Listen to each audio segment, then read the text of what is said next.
Hello everyone, Ryan here.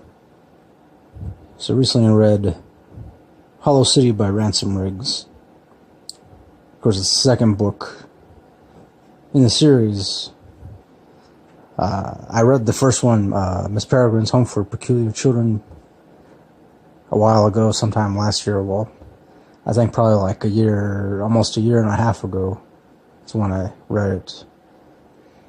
Actually, I listened to the audiobook mostly of Hollow City, but I also kind of followed along somewhat with the actual physical book. So, yeah. Now it's gonna be kind of hard for me to review this without giving away some spoilers. So, I guess, if you really don't want to have any portion of the story spoiled for you, then obviously you might not want to watch this. Or alright, I don't know, I'll see how it goes. I'm going to try to stay away from some spoilers, but again, like I said, it's going to be hard, especially if you haven't read the first book.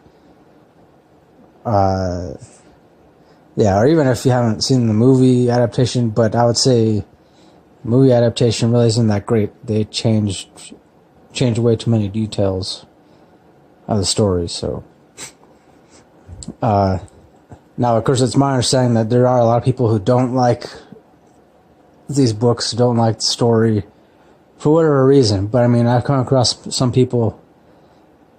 I've noticed that, in fact, that it doesn't seem to me like either people are disappointed by it because they expect it to be some kind of like a horror novel or something that's kind of like in the same vein of, I don't know, It, or, something by Stephen King, or they expect it to be like, I mean, I don't know what exactly it's, but, I'm saying right now, it's not a horror novel. It's got nothing to do with like creepy kids that terrorize people, or it's nothing like that. I mean, it's what it is. The basic story is there's these kids who are called peculiars. Well, actually, yeah. The only reason why they stay kids for the most part is because a lot of them hide out in these like what's called a time loop.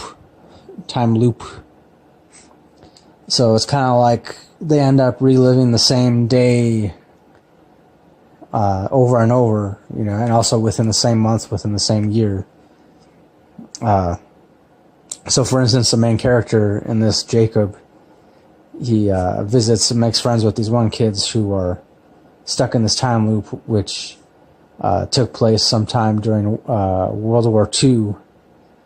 So sometime in the 40s, and they're actually, the time loop that they're in,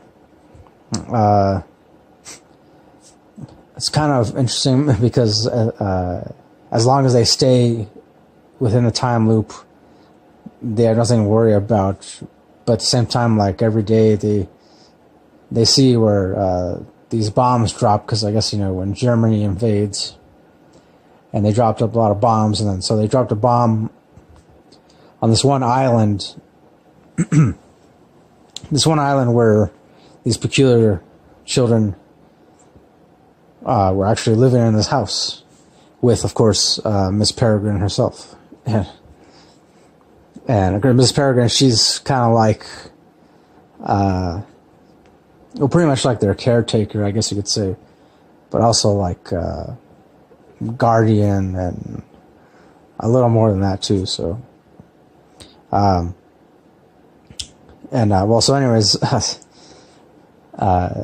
there's actually like some bombs that get dropped on this island, except that these kids, they never get affected by the bombs, because where they are within this time loop, every time they see the bomb about to hit them, that's when the time loop resets itself. So they get to see the bomb just overhead. And then all of a sudden the time loop resets, and they see the bomb reverse so that it looks like, it's going back up to where it came from. But really, it's just the time loop that's resetting everything. So in a sense, it is pretty much like time travel. And there's a lot more of that in the second book, in Hollow City. I'd actually say Hollow City is much more action-packed. Much more action-packed than the first book. Even though I still feel like the first book has a decent amount of action, too. And this one, it's more like, because something happens where they have to figure out how to get to a certain place, or rather, I guess, to a certain time loop. Because at the same time, there's these bad guys, bad creatures, I guess, called hollows, but then there's also even worse bad guys that are referred to as the whites. And essentially, all what they want to do is they want to find as many peculiar children as they can, and somehow suck out their second soul, or because that's the thing about peculiars. Like, supposedly with these peculiars, they have these abilities, but they also have more than one soul within their body. Like, more than one soul occupies their bodies, and that's why they're able to time travel. So, because otherwise, like in the story, it's explained that for people who don't have second soul, well, non-peculiar people, they can't time travel because they would suffer from all of these after effects from time traveling. And it's kind of like if their bodies aren't torn apart, then eventually their minds would be torn apart. So this doesn't happen with peculiars, primarily because of the fact that, I guess, they have two souls. So I guess they can exist in more than one time period, I guess. Or something like that, yeah. So yeah, in the second one, what they do is they try to help out Miss Peregrine, because Miss Peregrine, she has the ability to change into a bird.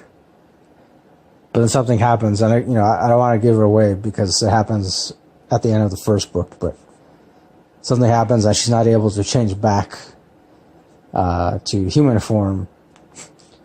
So then they have to find another peculiar with her same ability, so that they can figure out a way to help her get back to human form. And of course, along the way, they have all these adventures, and they get caught by these hollows and whites, and intimidated by them, and almost tortured, but really not quite. So, yeah. It's like I said, I can't really mention too much about it without spoiling a lot of it. I'm trying to think about like exactly what I could mention. I will say that the main character, Jacob, in the second book, I like that he starts to like become much more comfortable, I guess, with himself and with his own ability, because he also has a certain ability that he finds out, where he's like able to detect when these like bad guys, when the hollows or the whites are around. Of course, later on towards the end of this book, he figures out that it's much more than that. And yeah, in fact, the way that it ends, that's when he finally figures out, what he can really do with his ability, and it turns out to be pretty awesome. So, I mean, for me, I thought it was pretty awesome. I wasn't wasn't really expecting it. So,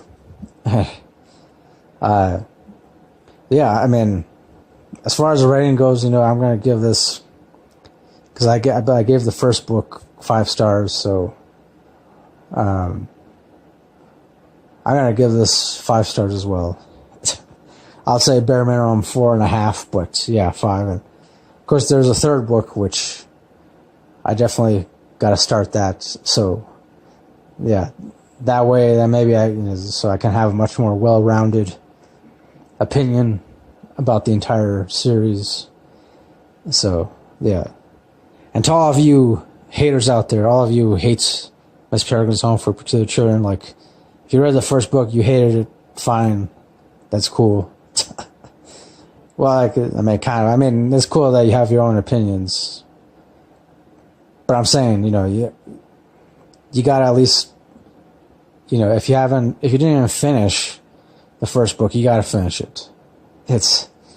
So that way you can start the second book. And if you have finished it, the first book, if you read the first book in its entirety and you didn't like it, I'm telling you, you gotta give the second one a trance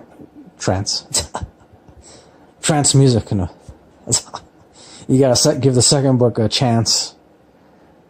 And hey, at least do that much. Because I mean, come on, it's not like we're not talking about Twilight here. It's not a bunch of vampires. I mean, I don't know. I guess it's fair to say if you like vampire stuff, then obviously you probably won't like this series. But still, I believe you should still give the second book a chance. So yeah, that'll do it for my review of Hall City by Ransom Riggs, the second book in this series. And yeah, that'll pretty much do it. Thanks for watching. Thanks for listening. As always, until next time, don't forget, keep it real, keep on rocking, and peace.